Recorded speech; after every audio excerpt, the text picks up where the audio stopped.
So the question first is redressal of employee grievances covers.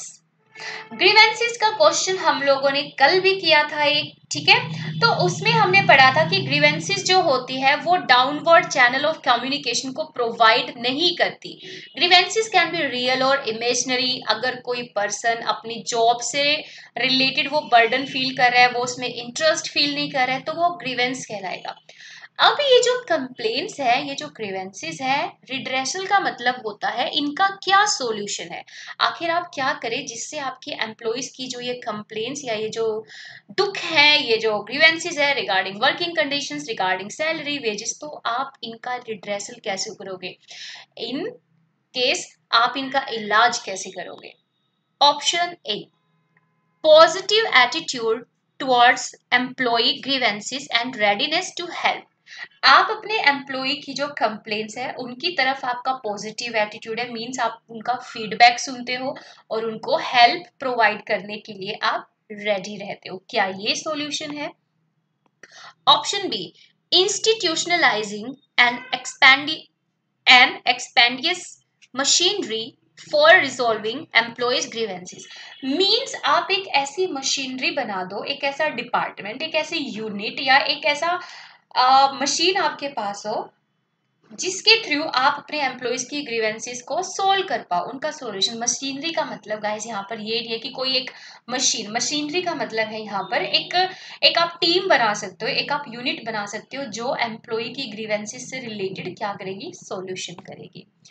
Option C, equitable. Equitable का मतलब होता है equal, equal wages and salary system. Means एक level पर काम करने वाले जो एम्प्लॉय है, आप उनके साथ पार्शियलिटी ना करें, फेवरेटिज्म ना करें और उनको इक्वल वेजेस और सैलरी प्रोवाइड करें। देखो यहाँ पर ये हो सकता है भी परफॉर्मेंस के बेस पर आप बाद में सोचोगे या जो भी वैल्यूएशन के बारे में बाद में सोचोगे, लेकिन अगर कोई दो पर्सन ए और बी दोनों ही इक्वल काम कर रहे हैं, दोनों की इफेक्टिवनेस और एफिशिएंसी लेवल सेम है, तो आपको उन दोनों को सेम वेजेस प्रोवाइड करने। So this is the option C and option D both A and B.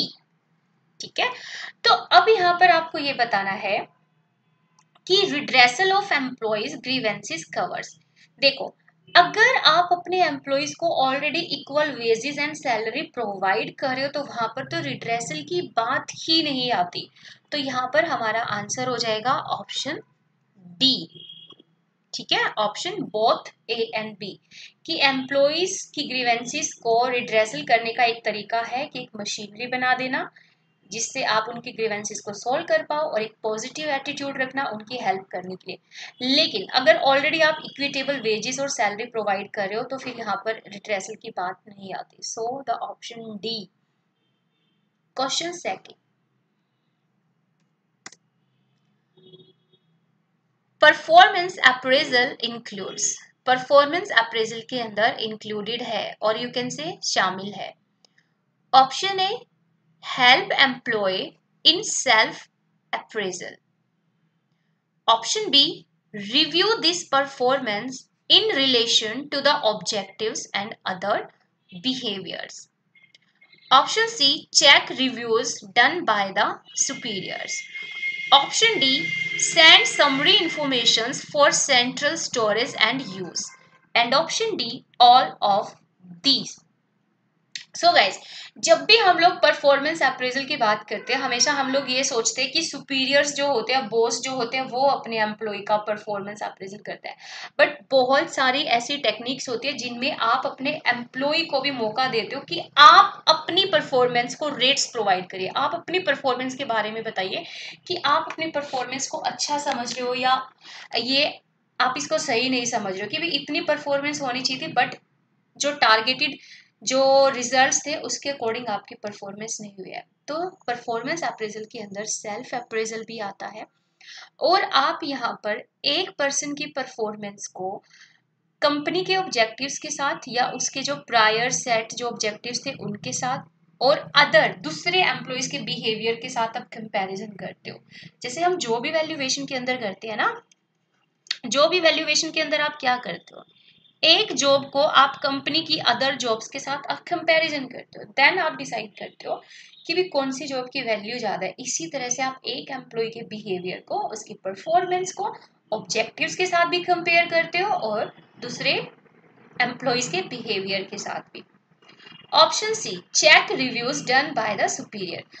हर एक सुपीरियर ने अपने अपने एम्प्लॉय को जो भी रिव्यू प्रोवाइड किए हैं उन रिव्यूज को भी चेक किया जाता है। ऐसा पता है गाइस क्यों किया जाता है? क्योंकि कई बार ये जो सुपीरियर्स होते हैं ना, ये पर्सनल बायस का यूज कर लेते हैं रिव्यू प्रोवाइड करने में। मीन्स मान लो एम्प्लॉय के साथ इनका कभी लड़ाई झगड़ा हुआ हो और इन्हीं की गलती हो बल्कि सुपीरियर की, तो ये ना वहां पर पर्सनल बायस यूज करके एम्प्लॉय के रेट्स रिव्यू में कमी करते हैं, फीडबैक में।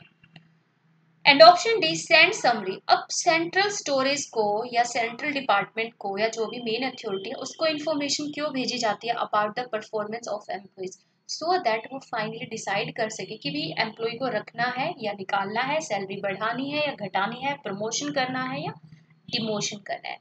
सो all the options are included in performance appraisal and our answer will be option ई।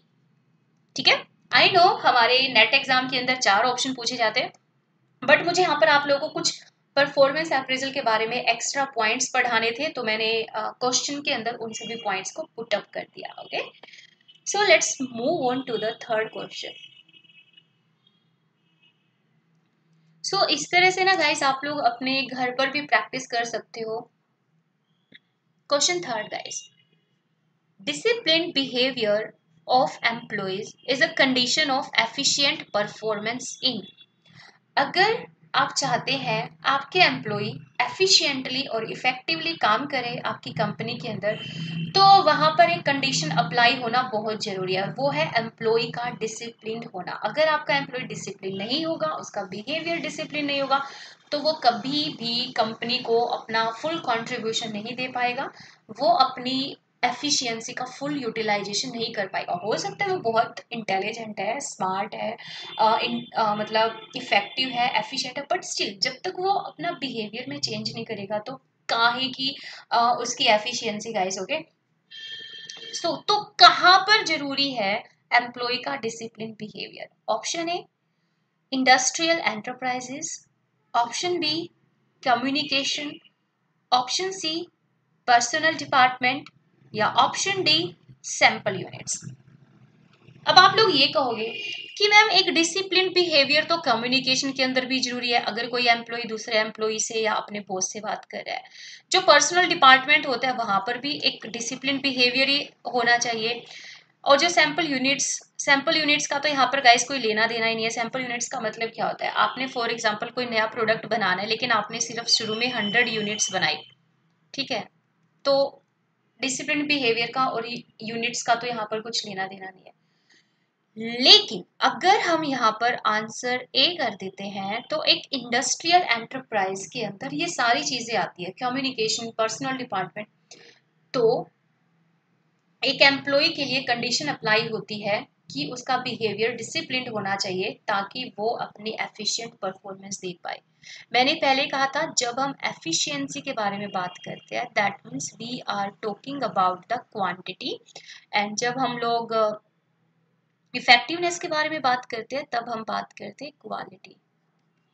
इन दोनों से रिलेटेड ना गाइस एक स्टूडेंट से रिलेटेड भी एक बहुत ही मोटिवेशनल सेशन यहाँ पर मैं बनाना चाहूंगी, जिसपे मैं बताऊंगी कि एक स्टूडेंट इफेक्टिव हो सकता है और एक स्टूडेंट एफिशिएंट हो सकता है, लेकिन कॉम्पिटिटिव एग्जाम में वही स्टूडेंट आगे निकलता है जो इफेक्टिव एंड एफिशिएंट बोथ है। मींस वो क्वांटिटी से पढ़ता भी है और उसको लंबे टाइम तक, मतलब वो क्वालिटी स्टडी भी करता है और क्वांटिटी स्टडी भी करता है। Fourth question guys, match the list का क्वेश्चन है। लिस्ट 1, यहाँ पर आपको दिए गए हैं टाइप ऑफ स्किल टेस्ट, और लिस्ट 2 जो है इसमें आपको दिए गए हैं सब टाइप्स ऑफ टेस्ट। लिस्ट 1 में है aptitude test, achievement test, situational test, personality test. List B में है सब type of test, skill test, job knowledge test, group discussion and projective test. आपको लिस्ट 1 की आइटम्स को लिस्ट 2 की आइटम के साथ मैच करना है और फिर आपको यहाँ पर राइट कोड आइडेंटिफाई करना है। सो अगर हम बात करें एप्टीट्यूड टेस्ट की, तो एप्टीट्यूड टेस्ट में देखा जाता है आपकी स्किल्स को। अचीवमेंट टेस्ट में आपको मतलब अपनी जॉब से रिलेटेड आपको कितनी नॉलेज है, या आपने इस जॉब पर जो 5-6 साल काम किया आपने कितना अचीव किया है, और वो अचीवमेंट किसके बेस पर होती है, जॉब के रिगार्डिंग नॉलेज के बेस पर होती है। बिना नॉलेज के कोई अपनी जॉब पर कभी भी अचीवमेंट कर पाएगा इसने। Situational test, group discussion means group discussion के अंदर ऐसा होता है ना कि आपको कुछ सिचुएशंस वहां पर प्रोवाइड की जाती है और वहां पर 16-18 बंदे बैठे होते हैं और वो फिर अपना वहां पर अपना पॉइंट ऑफ व्यू रखते हैं। Personality test is projective test, ठीक है। Projective test guys, projective technique की बात करें हम लोग, जैसे थीमेटिक टेक्निक होती है, ठीक है, थर्ड पर्सन टेक्निक होती है, तो ये सारी अगर आप प्रोजेक्टिव टेक्निक्स पढ़ना चाहते हैं तो अनअकैडमी पर ये गाइस ये लेसन मैं पढ़ा चुकी हूँ, लेकिन धीरे धीरे मैं कोशिश कर रही हूँ ये सभी टॉपिक मैं यूट्यूब पर भी लेकर आऊँ। अगर आप यूट्यूब पर भी ये टॉपिक चाहते हैं तो मुझे कमेंट सेक्शन में जरूर बताइएगा। बाकी अनअकैडमी पर जो मैंने प्रोजेक्टिव टेक्निक पढ़ाया हुआ है बहुत ही ग्रेट डेप्थ नॉलेज के साथ पढ़ाया हुआ है 2 to 3 लेसन के अंदर, तो वो लिंक मैं आप लोगों को डिस्क्रिप्शन बॉक्स में प्रोवाइड कर दूंगी। क्वेश्चन हम लोग सोल्व कर चुके हैं। ABCD के लिए राइट मैच है 1 2 3 4 and 1 2 3 4 is in the option A guys. Okay,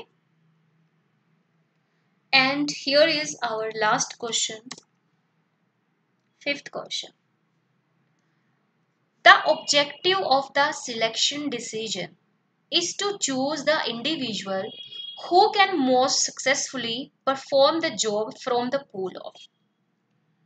selection decision का जो मेन उद्देश्य होता है वो ये होता है कि आप एक ऐसे इंडिविजुअल को चूज करते हैं जो कि सक्सेसफुली जॉब को परफॉर्म कर पाए फ्रॉम द पूल ऑफ। अब ये पूल अनक्वालिफाइड कैंडिडेट का होना चाहिए या क्वालिफाइड का, या फिर क्वालिफाइड कॉरेस्पॉन्डेंट का, या क्वालिफाइड एक्सपर्ट का, ठीक है। तो जब हम रिक्रूटमेंट की बात करते हैं तो रिक्रूटमेंट के अंदर हो सकता है 1000 एम्प्लॉय ने अप्लाई किया हो, लेकिन इन 1000 में से हर कोई तो क्वालिफाइड या आपकी जॉब के लिए सुटेबल नहीं हो सकता ना, और आपको एम्प्लॉय चाहिए 200।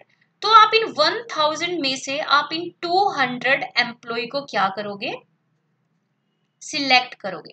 लेकिन जब आप रिक्रूटमेंट के अंदर एप्लीकेशन जगह जगह पब्लिश करते हो, मैगजीन्स के अंदर, न्यूज़पेपर के अंदर कि हमारी कंपनी के अंदर इस तरह के पर्सन की जरूरत है, तो आप क्या चाहते हो, आप ये चाहते हो कि हमारे पास जो एक्सपर्ट, एक कंपनी का जो ओनर है गाइस या एक रिक्रूटर जो, वो क्या चाहेगा कि उसके पास अनसुटेबल कैंडिडेट्स की एप्लीकेशन आए या जो फिर क्वालिफाइड कैंडिडेट्स है उनकी एप्लीकेशन आए। डेफिनेटली आप ये चाहोगे कि आपके पास बेस्ट क्वालिफाइड कैंडिडेट्स की एप्लीकेशन आए, और इसीलिए सिलेक्शन डिसीजन का मेन उद्देश्य होता है पूल ऑफ क्वालिफाइड कैंडिडेट में से ही बेस्ट कैंडिडेट को चूज करना।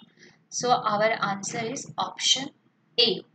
तो इस तरह से गाइस डेली बेसिस पर अब आप लोगों को 10 to 15 मिनट की ये सेशंस प्रोवाइड किए जाएंगे, बिकॉज लाइव स्ट्रीमिंग के अंदर गाइस बहुत प्रॉब्लम फेस हो रही है, और मैं नहीं चाहती कि हम लोग लाइव स्ट्रीम जाए फिर 15-20 मिनट आधा घंटा वेस्ट हो जाए, कभी वहां पर पिक्चर्स ब्लर्ड हो रही है, कभी वॉइस क्लियर नहीं आ रही है। तो इससे अच्छा है इस तरह से इन सेशंस को चलाया जाए। तो आप लोग अपना स्कोर बताइएगा मुझे, आउट ऑफ 5 कितना आया कॉमेंट